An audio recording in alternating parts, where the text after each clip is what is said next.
नमस्ते सतीति जगत्कारणाय नमस्ते चिते सर्वलोकाश्रयाय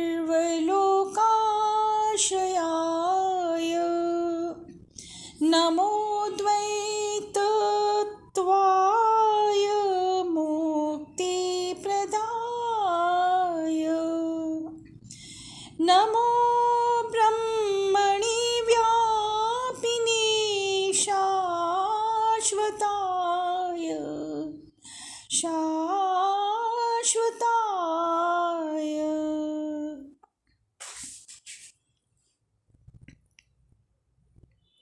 व्याकरण महाभाष्य की इस कक्षा में आप सभी का स्वागत है। मैं doctor Nandita Singhvi, associate professor, राजकीय डूंगर महाविद्यालय बीकानेर।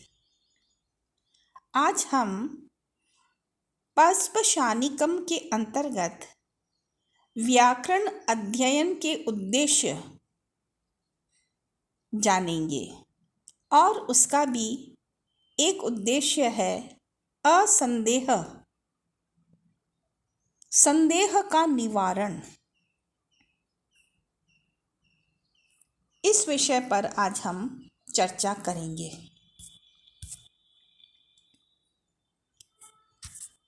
इससे पहले हम व्याकरण अध्ययन के अन्य उद्देश्यों के विषय में पढ़ चुके हैं। 4 उद्देश्य हम जान चुके हैं। ये 5वां प्रमुख उद्देश्य है कि असंदेहार्थम च अध्येयम व्याकरणम। असंदेह के निवारण के लिए, संदेह के निवारण के लिए व्याकरण का हमें अध्ययन करना चाहिए।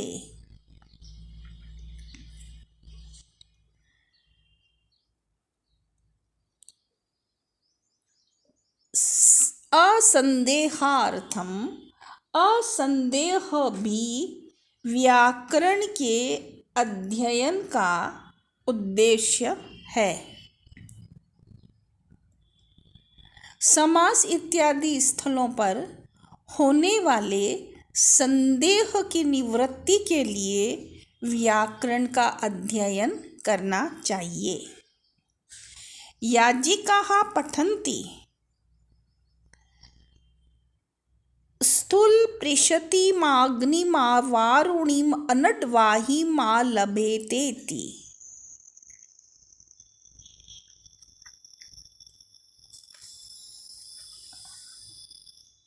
याज्ञिक पढ़ते हैं, जो याज्ञिक लोग हैं वो यह पढ़ते हैं। एक मंत्रांश है, स्थूल पृषतीमाग्निम वारुणीम अनड्वाहीम आलभेत। इसका अर्थ है कि अग्नि वारुणीम, अग्नि और वरुण देवता के लिए स्थूल पृषती, स्थूल प्रशति, अनड्वाही, अनड्वाही अर्थात सांडनी, आलभेत उसका आलंबन करे। याज्ञिक लोग ऐसा पढ़ते हैं कि अग्नि और वरुण देवता के लिए स्थूल पृषति अनड्वाही अर्थात सांडनी का आलंबन करें। आलंबन शब्द का अर्थ कर्म कांड में संज्ञापन या मारना है। आलंबन शब्द का वास्तविक अर्थ तो स्पर्श करना है, जैसा कि उपनयन आदि संस्कारों के हृदयम आलभते इत्यादि वाक्यों में स्पर्श अर्थ स्पष्ट ही है।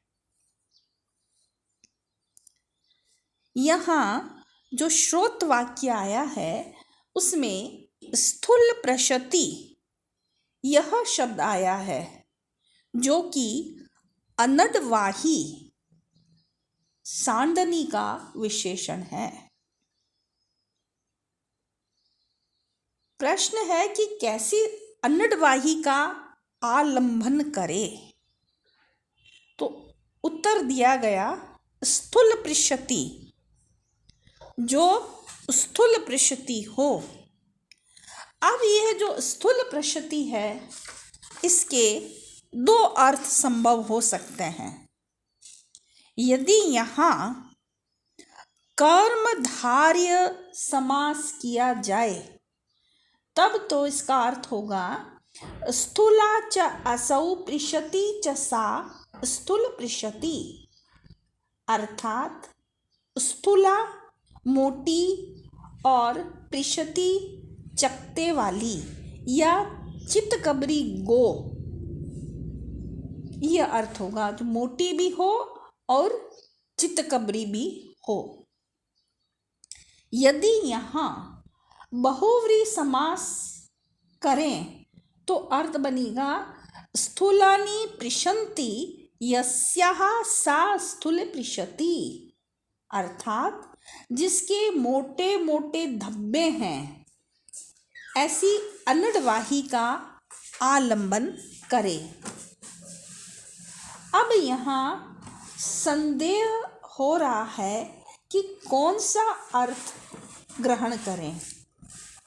अब इस संदेह का निश्चय केवल वैयाकरणाचार्य ही कर सकता है, क्योंकि उसे तो स्वर प्रक्रिया एवं वैदिक प्रक्रिया का ज्ञान है। वह इस वाक्य का स्वर देखकर तत्काल निश्चय कर लेगा कि यहाँ कर्मधारय समास है या बहुव्रीहि। किंतु जो व्याकरण नहीं जानता वह तो स्वर देखकर भी संदेहग्रस्त रहेगा।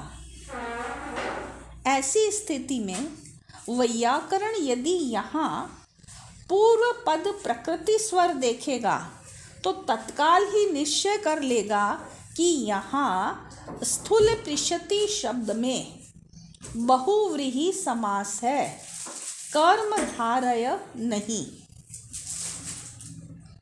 यहाँ आप देखें, जो स्थूल पृशति शब्द है उसमें प्री के ऊपर स्वरित का निशान है। यहाँ प्री शब्द पर देखिए, ऊपर स्वरित का निशान लगाया गया है। तो यहाँ पूर्व पद प्रकृति स्वर है और वो समझ लेगा कि यहाँ पर बहुव्रीहि समास है, क्योंकि उसे यह सूत्र मालूम है, बहुव्रीहौ प्रकृत्या पूर्व पदम, अर्थात बहुव्रीहि समास में पूर्व पद प्रकृति स्वर होता है, कर्मधारय में नहीं। और यदि वह स्थूल पृशति में अंतोदात स्वर देखता है तो अविलंब निश्चय कर लेगा कि यहाँ कर्मधारय समास है, जिसका सूत्र है समासस्य, अर्थात तत्पुरुष समास को अंतोदात का विधान है। इस प्रकार वैदिक प्रयोगों में संदेह का सर्वथा निवारण हो जाता है, जो कि व्याकरण के अध्ययन का प्रयोजन है। तो यहाँ जो स्थूल प्रशति में संदेह हुआ कि यहाँ बहुव्रीहि समास है या कर्मधारय समास है, यदि यहाँ पर उसे पूर्व पद प्रकृति स्वर दिखेगा तो वह निश्चय कर लेगा कि यहाँ पर बहुव्रीहि समास है, क्योंकि सूत्र है बहुव्रीहौ प्रकृत्या पूर्व पदम। यदि वह स्थूल प्रशति में अंतोदात्त स्वर देखेगा तो अविलंब निश्चय कर लेगा कि यह कर्मधारय समास है, क्योंकि समासस्य सूत्र कहता है कि तत्पुरुष को अंतोदात्त होता है। तो इस प्रकार अर्थ निर्धारण में वैयाकरणाचार्य को कोई समस्या नहीं होगी। आज के लिए इतना ही। धन्यवाद।